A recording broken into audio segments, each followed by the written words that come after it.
everyone, it's Curious Joyce, and as you see by today's title, I am talking about the TV show from Disney Plus, Miss Marvel. If you don't know, Miss Marvel is about a 16-year-old Pakistani American who develops superpowers after finding a bracelet. I will tell you how she gets that bracelet in this explanation. So based off the trailer, we already know that Kamala Khan gets powers and she doesn't really know what she wants to do in life. I mean, who does? And she's just not doing well at home and at school. And as the guy at the store later on in the episode says, she's a troubled kid.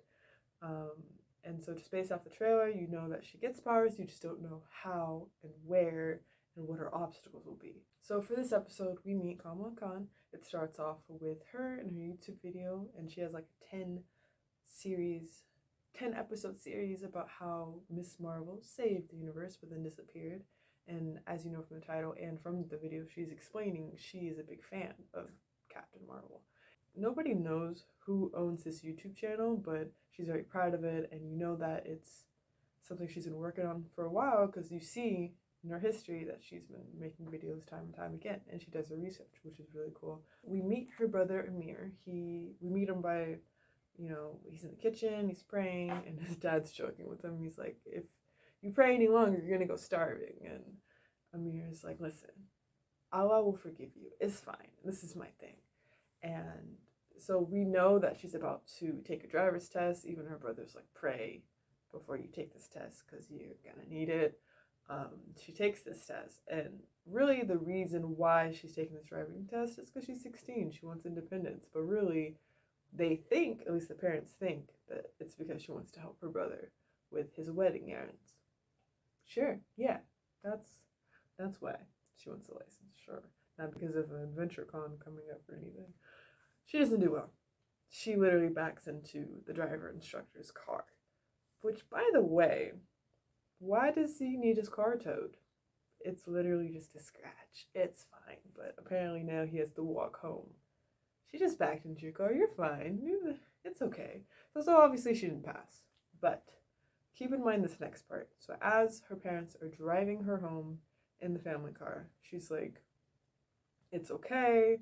Although you said you were going to help me with your brother's wedding errands. We try again next time, basically. But maybe it's my genetics. Maybe that's why you didn't do well. And she says this, quote, you come from a long line of fantasizing, unrealistic dreamers like her mom.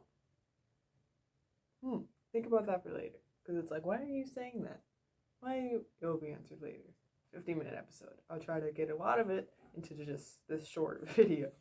So as Kamala walks through school, you can kind of tell she's the outcast. She literally waves at a girl, and she's like, L. She waved at me. That's rude.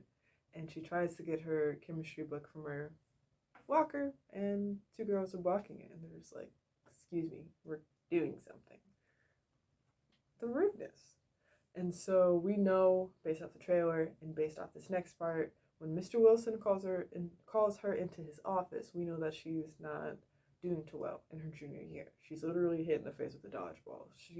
One of her science project explodes, and then she draws a mean picture of a teacher and gets in trouble for that. It's her junior year, so she's supposed to be applying to colleges, have, I guess, her future planned out, but really, who did it? Who did in 11th grade? I think we're all just faking it, just saying. But he's like, what are you going to do with your life? Like, hello, pay attention, talk to me. You've only been here 20 seconds, you're already spacing out. She's like, do I have to figure out my life right away? He's like, okay, well, just go home and look in the mirror and see if you recognize the girl looking back at you. Mulan reference, a literal Mulan reference. She's like, okay, sure, all right, cool. Good talk. At this point in the story, we were in the stakes. Bruno, which for some reason we keep using the name Bruno, and Kamala want to go to the VentureCon. It's a big stake because it's the first one.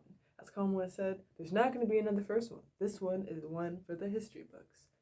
They really want to go. She wants to win the Captain Marvel cosplay contest. This is her stake. This is the big one for this episode. So there's a particular part that I like of this episode. It's kind of how we know her life is about to change. It's about to literally turn upside down. It's the shot where Kamala is upside down on the couch. Her mom brings a box and puts it in front of her, and she's like, oh. So she sits right up again, so the camera follows her back right up. And she's like, what is this box? Is this from Nani? Her grandma? She's like, yeah, she's just old and wants to give us her things before she passes. One thing that sticks out, the bracelet. She picks it up, and she's like, really admiring it and amused by this bracelet. Right away, her mom takes it away, and she says it's junk. Right then and there, that's how you know. Her mom knows something about that bracelet. Why did she take it away so quickly if it's so-called junk? So as Kamala is out doing wedding errands with her mom, an auntie Ruby comes into the dress shop, and she mentions how a neighborhood girl, Fatima, had broken off an engagement to go travel the world and live her life and, do her independent live life vibe. They're finding that very weird. Like, why would someone break off an engagement? But Kamala's like, that's kind of cool. She, wanted to go travel the world and stuff. Everybody was shocked. Her mom looked at her weird. Auntie Ruby looked at her weird. And even the dress shop guy was like, yeah, this kid's trouble. Based off that scene, she doesn't think like the other aunties. So after all of the errands and after she goes home with her mom, Bruno's there, and he had just given this new technology to his father. It's kind of like Amazon Echo, but his version, and it speaks Urdu, so it's pretty cool. That's nice for the family. And as he's leaving, he's like, hello, come on, did you ask your mom yet about AdventureCon? Remember the big want? She's like, yeah, I will. So in that moment, she does. Her parents say no, because first of all, there's a lot of harem going on at this so-called convention, and also you want to dress up like Captain Marvel. That uniform's pretty tight. It's pretty tight. So as you see, her parents are kind of conservative, and also her mom literally admits to her, I don't trust you, which sucks to hear as a 16-year-old. And so she's upset. She goes upstairs. Her brother comes later to console her, and he's like, I'll ask for you. And she's like, okay, thank you, I really appreciate it. So he does. The next day, her mom said, yes, you can go to AdventureCon if you dress up as She-Hulk, Little Hulk, and your dad is the Big Hulk. Look, he's a Big Hulk. It's an interesting choice for a costume, to say the least. And she's not happy with it. She's like, I don't want to go with Dad, and I don't want to go like that. That's very humiliating. Her dad's heart is broken. He's like, you're not going at all, period. So at that point, it feels like an all is lost moment, right? Because the show, the big want, is the AvengerCon, and her parents said no.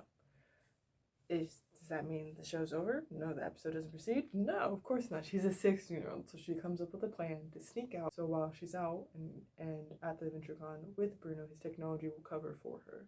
And it doesn't go as planned. She had this whole plan laid out by time codes. She does everything at least 10 minutes late. But she still makes it to AdventureCon. And she puts on this bracelet that she took from the attic. Which, if I didn't mention, by the way, she took the bracelet from the attic. You would think by the music, and not like she can hear it, but you would think by the music she knows that bracelet's not a normal bracelet. So she wears it at the AvengerCon, and long and behold, the energy starts wrapping around her. She flips into a different, I want to say multiverse or something, where she sees previous owners of that bracelet, and she has superpowers. She shows it off at AdventureCon, doesn't know how to use it, by the way, so it kind of turns into chaos. Like, at one point, she knocks over the helmet of the giant Ant-Man statue. That falls. People are still impressed until the fake Thor hammer swings in front of the stage.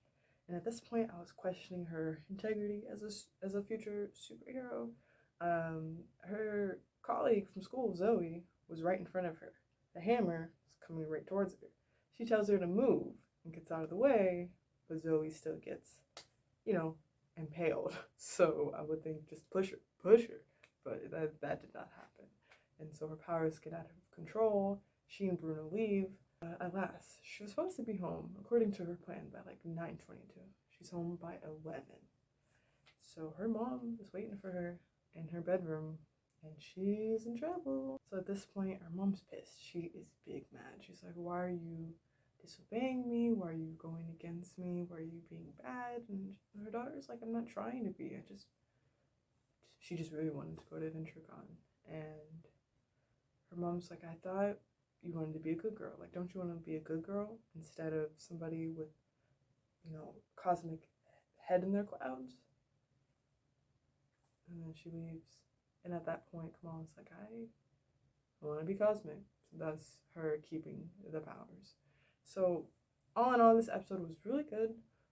It was more so about establishing where the bracelet came from, which is her grandma. The story around Kamala and what her home life and school life is like, which we kind of already knew by the trailer, but this just further establishes that she's not having a good time in school. And at this point, my one theory is that the grandma used to have powers or knew somebody who had powers. Because there was a couple times the mom was like, it runs in the family. People who fantasize and have all these unrealistic dreams. Like my mom. Like your mom? And then also the mom's the one that gave the bracelet. And as soon as Kamala grabbed this bracelet, her mom took it. Said it was a chunk. So I think she knows more. The mom knows more than she's leading on. So I think either the grandma had powers or maybe knew someone who had powers. So if you like storytime, entertainment, and food reviews, go ahead and subscribe. And as usual, stay curious, my